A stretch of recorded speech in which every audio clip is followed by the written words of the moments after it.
The Return of the Jedi debuted in theaters on May 25th, 1983, making 2023 the 40th anniversary. That doesn't make me feel old. So to celebrate, let's list 40 facts about the movie that you may not know. Let's go.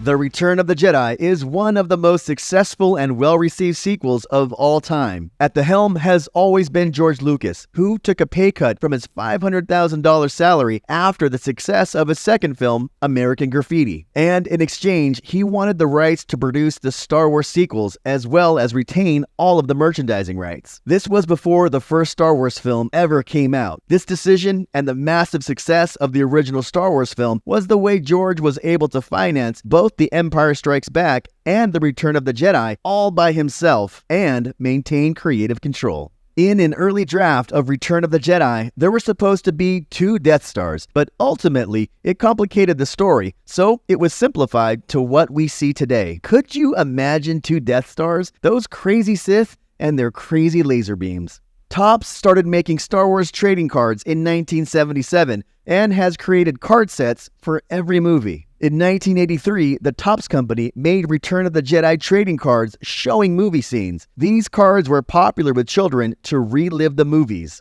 This was because the home movie market was not so well established and VHS playback machines were so expensive. In 1983, the average VHS player was $528. In today's prices, that would be $1,585. The Emperor uses Force lightning to subdue both Luke and Vader in Return of the Jedi. But in one draft of the script, it had the Emperor wielding a lightsaber. It wasn't until 2005's Revenge of the Sith where we saw Palpatine using a lightsaber. In Return of the Jedi, who was Pruneface? Well, his name is really Ori Marco, and he was shown in the briefing room.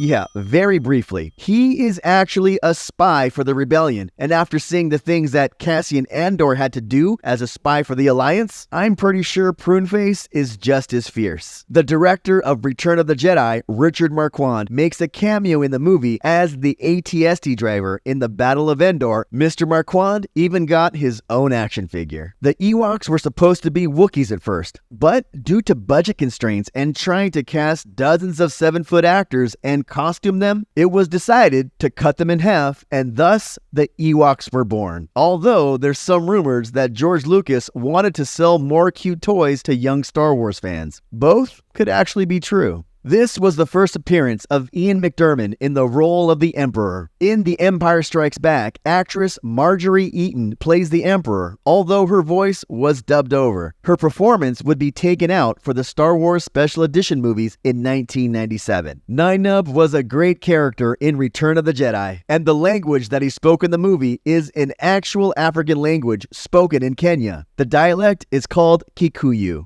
The Rancor Keeper had one of the best performances in Return of the Jedi. That is no joke. He was played by an uncredited actor named Paul Brook, although his voice was dubbed over by Ernie Faselis. Although Richard Marquand directed The Return of the Jedi, George Lucas first wanted Steven Spielberg, but due to conflicts with schedule and Lucas breaking ties with the Directors Guild of America, Spielberg could not do it. If you like this video so far, then take a quick second to like and subscribe to the channel.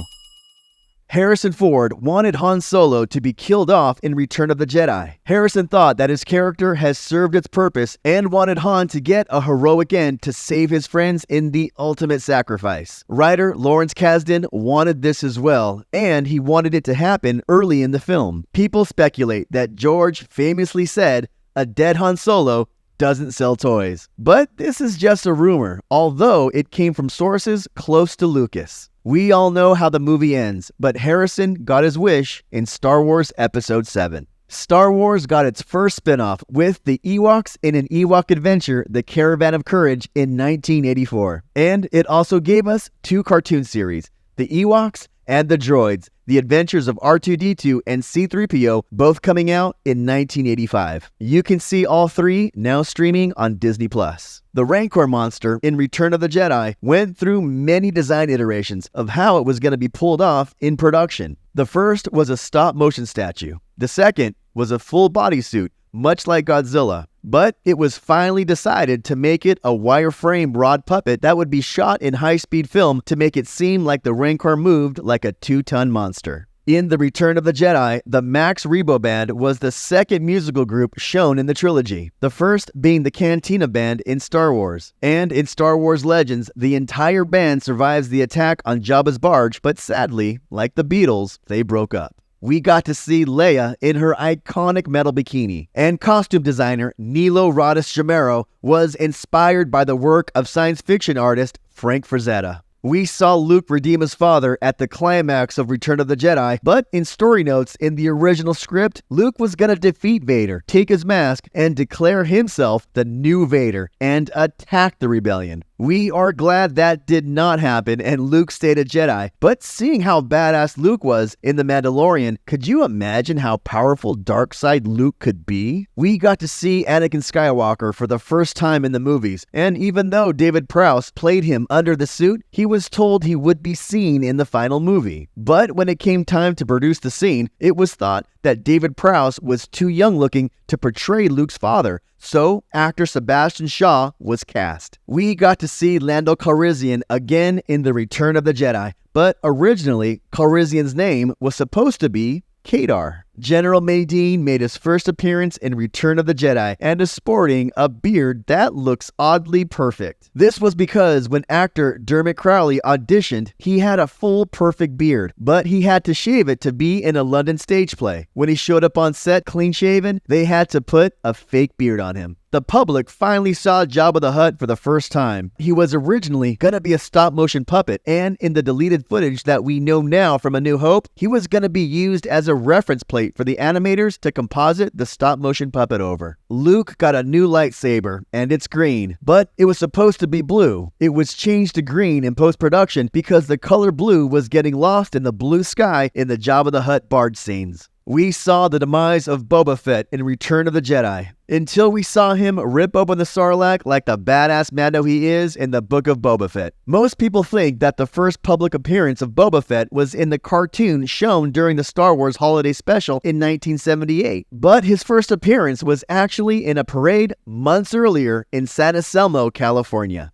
The speeder bike chase was one of the most exciting fast-paced scenes of all time. It was shot in the Redwood Forest in Northern California using a Steadicam and shooting at 1 frame per second. When played back at regular speed, in some shots, it simulated top speeds of 300 miles per hour. Actress and dancer Femi Taylor portrayed Ula, the Twi'lek dancer who got fed to the Rancor. Miss Taylor was asked to reprise her role for the 1997 special edition versions of Return of the Jedi 14 years later. And since she was a dancer and stayed in fantastic shape to be able to fit in the original costume, I got a chance to interview Miss Taylor in 2023. Kids in 1983 loved the Star Wars toys, and we finally got action figures that came with removable helmets for the first time. Figures of Princess Leia in Boosh disguise, 6 Ewoks that came with removable hoods, Lando Calrissian in Skiff Guard disguise, Princess Leia in combat poncho, and the Rancor Keeper. Some might include Ramba, Warwick, and Luke Skywalker in Imperial Stormtrooper outfit, but those figures came out 2 years later in 1985 for the Power of the Force toy line.